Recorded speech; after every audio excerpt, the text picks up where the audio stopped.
vous conseille de bien vous concentrer.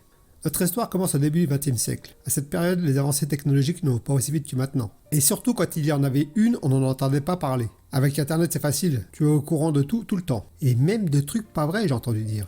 Faut faire gaffe. Bon, après, ce que je vais vous dire, c'est peut-être des conneries. Mais il paraîtrait que visiblement, il y a un endroit dans l'Internet où tu peux retrouver d'anciens amis ou t'en faire de nouveaux. Et il y aurait, attention, toujours à prendre avec des circonflexes, il y aurait un flot incessant de fausses informations qui circulent. Je vais tester et je reviens vous dire. Bon là, j'y étais 2 heures, j'ai vu. C'est spécial comme lieu. En plus, à peine tu arrives, ils te prennent déjà pour un con. Ils te demandent de laisser un message sur ton mur. Je me suis dit, qu'est-ce que c'est que cette connerie encore.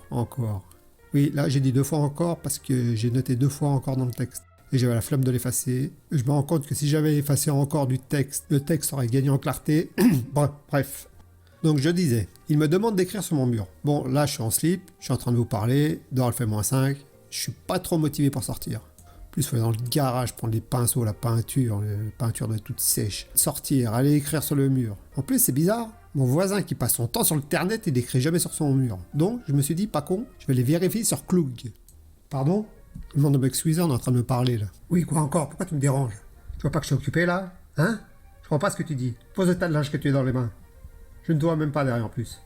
Vas-y, on ne dit pas Klug, mais... Google? Glug? Non, c'est pas ça. Google? C'est ça, Google? Oui, et c'est pour ça que tu me déranges? Tu vas pas faire ta vaisselle plutôt? Ouais, attention, son prénom, c'est pas plutôt comme l'ami de Mickey. Hein. Quoi, non? Qu'est-ce que tu fais encore là? Hein? Quoi? Plutôt, c'est le chien de Mickey? L'ami de Mickey, c'est Dingo? Pff, n'importe quoi. Allez, ramasse ton linge, et une fois que tu auras passé l'aspirateur, tu potasseras un peu tes recettes de cuisine, parce qu'à midi, c'était pas terrible. Ah, elles sont pas faciles à cet âge-là. Surtout les filles. Pardonnez-moi pour ce petit interlude, mais c'est ma fille de 8 ans. C'est pas facile depuis que sa mère a lâchement abandonné le domicile conjugal.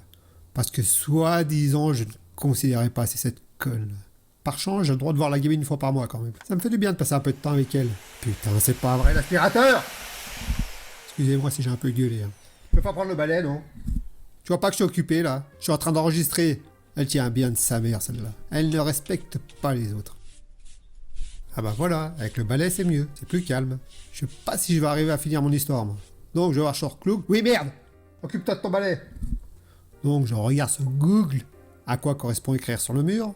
Un mur, son mur. Et là direct t'es repris pour un con. Je tombe sur une page internet pour les nuls. En fait, il faut écrire directement sur la page du Ternet pour, en quelque sorte, lancer une bouteille à la mer et voir si une autre personne que tu connais la trouve et elle aussi à son tour laisse un message. Si j'ai bien compris. Hein. Et voilà, putain, l'assiette cassée. Tu peux pas faire attention, non? Quoi? T'as glissé? Du marche-pied que papa t'a fabriqué? Fais bien attention. La prochaine assiette, papa elle supprime ton argent de poche. Il faut les tenir, les gamins de nos jours. Mais bon, je reste un père. Pendant le dernier bug de mon réseau Internet, je lui ai fabriqué un petit marche-pied. Sinon, elle n'arrivait pas à atteindre les robinets. La pitchoune. La pauvre n'arrêtait pas de tomber de la chaise. Et à chaque fois, ça me coûtait un verre ou une assiette. Désolé, mais c'est pas simple de garder le fil de mon histoire. Donc j'ai laissé un premier message sur mon mur, à l'intention des futures personnes qui me chercheraient. J'ai écrit « Si on s'est perdu de vue, c'est sûrement que vous étiez des gros connards, venez pas me faire chier avec vos conneries. » Bon après j'ai surfé un peu comme ils disent les jeunes sur internet. C'est surprenant comme système MetaBook là. Il faut s'abonner à des pages. Bon comme c'est gratuit, je me suis abonné à plein de pages au pif. Et la première publication que je vois, c'est une fille très sexy. Je me suis dit c'est génial ce truc. Ensuite, une pub pour une nouvelle saloperie. Aujourd'hui tu peux pas cliquer sans qu'une pub te saute à la tronche. Bref. La publication suivante disait « Les femmes, ça se respecte, c'est presque un être humain ». Je me suis dit, ça pourrait être moi qui ai écrit ça. C'est dingue. Je ne suis pas le seul alors. Et après la confirmation avec la troisième publication que je vois. La publication disait « Quel est ton meilleur souvenir d'enfance ?» La réponse était « Quand mes parents payaient les factures à ma place ». Encore une fois, je pouvais m'identifier. Par contre, après, je suis mal tombé. Une page sûrement tenue par des connards, où il y avait un trucage honteux de Monsieur Renault, affublé d'une écharpe comme les Miss France là, accompagné d'un jeu de mots totalement pourri, où était écrit « Miss et plus loin Tralgagnant ». Comme s'il y avait une ville qui s'appelait Tralgagnant. Ils nous prennent vraiment pour les cons. Une page honteuse. Là, mon sang n'a fait qu'un tour. J'ai écrit que cette page était de la merde. Sûrement suivie par des gros cons. Vous pouvez me croire, en règle générale, j'ai de l'humour. Mais là, ça allait vraiment trop loin. Je me suis désabonné direct. Et la dernière que j'ai vue, c'était un lien YouTube. C'est un tuto YouTube où Raymond t'explique comment se débarrasser d'un furoncle du fessier, avec le dentier de sa femme. Ah, quand le puits a giclé, j'ai coupé. Bon, dégueu. Toutes ces aventures rocambolesques pour vous dire quoi? Qu'aujourd'hui, on est noyé sous les informations, mais elles ne sont pas capitales. Mais on en a plein. Alors qu'au début du XXe siècle, qui était le sujet de départ, je vous rappelle, il n'y avait pas la télévision dans tous les foyers, étant donné que la télévision a vu le jour le 26 avril 1935. Et c'est parce qu'il ne savait pas qu'un père de famille a vécu une triste mésaventure. Il vit à environ 3 heures de Paris. Pour les 10 ans de son fils, l'homme décide d'emmener sa famille à la capitale. Arrivé sur place, tout va plus vite. Il y a du monde partout, ça fourmille. La famille se fait comme happée par un hôtel de luxe, un peu comme les moustiques avec les lampes halogènes. Ils sont comme des enfants devant leur premier sapin de Noël.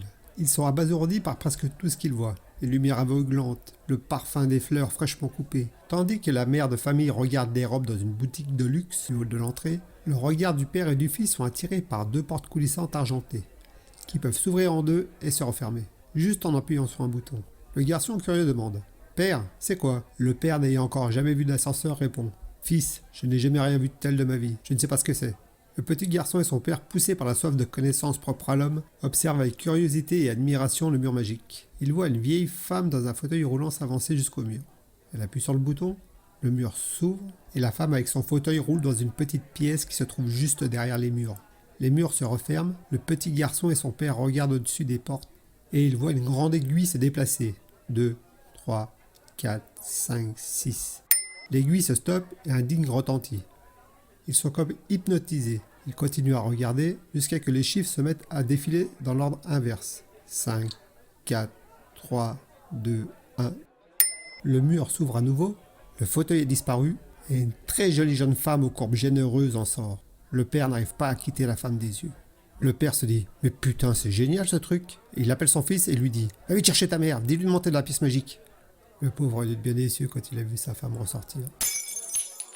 Là, tu peux faire une croix sur ton argent de poche, je t'avais averti. Qu'est-ce que t'as foutu encore, bordel? Tant pis pour toi, les 2 euros, ils restent dans la poche de papa. Merci d'avoir perdu votre temps, ma compagnie, et à bientôt pour de nouvelles aventures.